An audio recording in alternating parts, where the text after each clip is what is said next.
नमस्कार, मैं हूँ डॉक्टर अदिति भटनागर और आज हम बात करेंगे वृश्चिक यानी कि स्कॉर्पियो राशि की या स्कॉर्पियो असेंडेंट की for 2026. So this is my analysis of what the Scorpio राशि या Scorpio ascendant will go through from January 2026 to June 2026, क्योंकि सेकेंड हाफ में प्लैनेट्स राशि परिवर्तन करेंगे और जब मेजर प्लैनेट्स राशि परिवर्तन करते हैं तो उसकी जो एक्सप्लेनेशन है, उसका जो एनालिसिस है वो बदल जाता है। तो उसके लिए मैं एक दूसरा वीडियो बनाऊंगी जून में।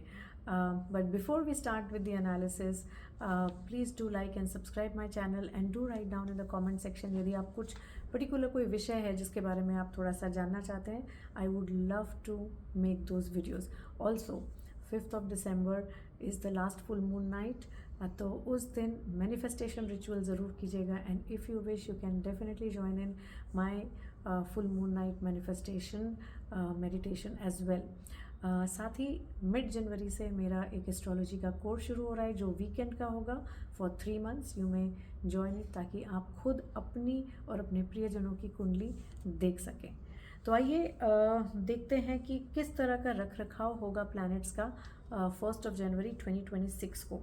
तो अपनी कुंडली खोलिएगा और उसके फर्स्ट हाउस में नंबर 8 होगा, दैट इज़ वृश्चिक का जोडिया का नंबर है। Now it can be alone और there can be a planet in it, तो इट इज़ एन असेंडेंट। लेकिन यदि वहाँ चंद्रमा की भी प्रेजेंस है तो दैट मीन्स वो आपकी राशि भी बन जाती है। तो चाहे वृश्चिक राशि हो या वृश्चिक असेंडेंट हो, ये दोनों पे लागू होता है। अनदर थिंग जो मैं बताऊंगी कि यहाँ पे क्या हो रहा है या जो मेरा विश्लेषण है, this is on basis of the transits. लेकिन आपकी अपनी पर्सनल बर्थ चार्ट में जो प्लैनेट्स का रख रखाव होगा, जो दशाएं चलेंगी, प्लैनेट्स की अवस्था कैसी है, कितने डिग्रीज के हैं, क्या पावर है, उसके ऊपर भी बहुत कुछ डिपेंड होता है। सो जब हम प्रेडिक्शन करते हैं पर्सनलाइज्ड, हम लोग इन दोनों को मिला के देख के अध्ययन करके फिर हम एक प्रेडिक्शन देते हैं।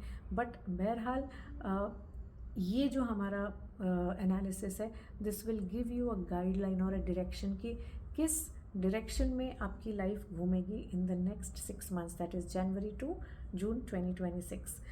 Okay, before we begin I want to just say that this channel is purely for explanation of all the occult subjects, is the subjects that I know of.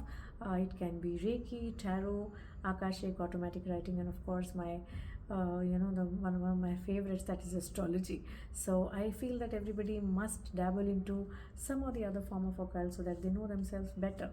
So when we come to Scorpio, देखिए आपके दूसरे घर में 4 major planets आ रहे हैं, that is Sun, Mercury, Mars and Venus. और आपके 8th हाउस में आ जाएंगे जुपिटर रेट्रोग्रेड, राहु केतु आपके 4th एंड एक्सिस में, that is Rahu is in the 4th house and Ketu is in your 10th house. और सैटर्न जो है आपके 5वें घर में स्थित हैं। तो यहाँ पे हम अगर देखें तो ये है कि आपका जो ये टाइम है 2026 का, आप mostly you will try and think कि मैं इस घर में, मेरे कुटुंब में जो मेरा धन का कोष होता है, मैं उसे कैसे बढ़ाऊँ। You will be worried about your family members. Maybe some of your family members might have some issues. कोई तबीयत खराब होगी या हो सकता है उनका डेंटल प्रोसीजर ही चल रहा है।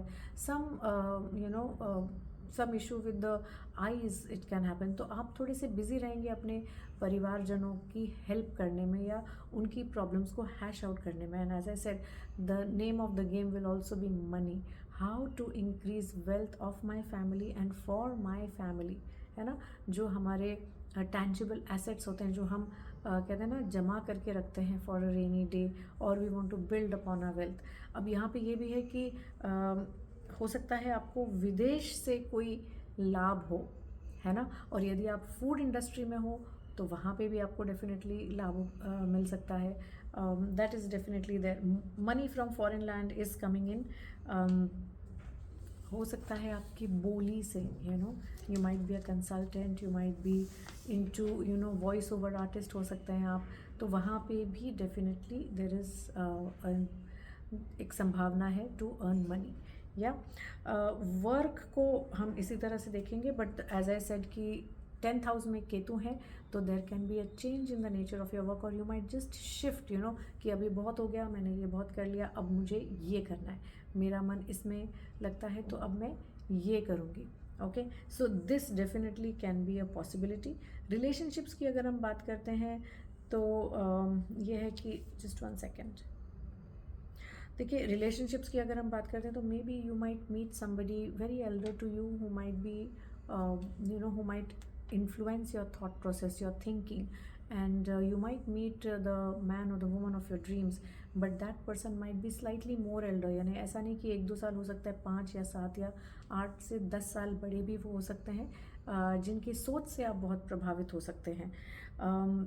हो सकता है कि आप कुछ पढ़ना शुरू करें, कुछ हो सकता है ऑकल्ट में भी आपकी कुछ इंटरेस्ट हो सकता है कि जैसे क्रिस्टल्स है उनके बारे में आप सोचना शुरू करें या आप उनके बारे में पढ़ना शुरू करें, राइट.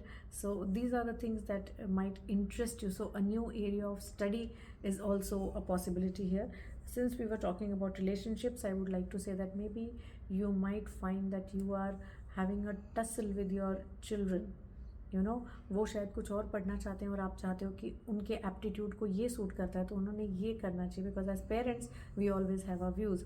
और ये भी हो सकता है कि maybe your child might say कि मेरे 12th के ये एग्ज़ाम्स हुए हैं और I want to wait for a year and I want to reappear for the exam. Maybe your child might say नहीं, मैं ये अभी तक गलत कर रहा था या मैं ये जो पढ़ाई कर रहा हूँ मुझे ये पढ़ाई नहीं करनी, I want to change my stream. There might be a break in their studies, and if you yourself are a student, you yourself are studying, so definitely there is a chance that you might go abroad for studying.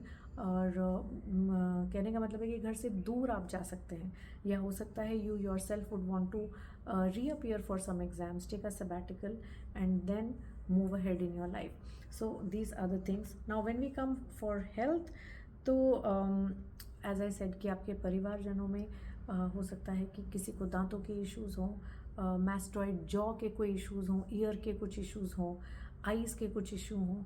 ये issues थोड़े से ज़्यादा लग रहे हैं. At the same time upper belly issues हो सकते हैं. And yeah I think this is definitely what it is. Now let us come to the remedies. तो गणेश जी की उपासना करनी यहाँ अनिवार्य है ताकि आपका घर और काम ये दोनों में बिकॉज गणेश जी इंटेलिजेंस के कारक हैं. यहाँ पे हमको बहुत इंटेलिजेंटली अपने आप को मनूवर करना है.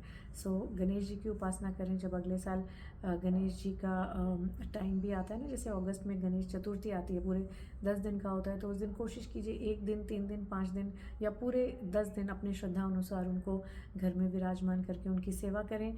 साथ ही हर महीने एक बार गणेश जी की संकष्टी चतुर्थी आती है, फिर इज़ पॉसिबल उस दिन उपवास करें या उनकी ख़ास पूजा अर्चना करें, तो उससे भी आपको लाभ होगा. हो सकता है आपको मेरा विश्लेषण ये पसंद आया हो, तो please like and comment and do share with your friends who are of वृश्चिक राशि और वृश्चिक असेंडेंट. Thank you.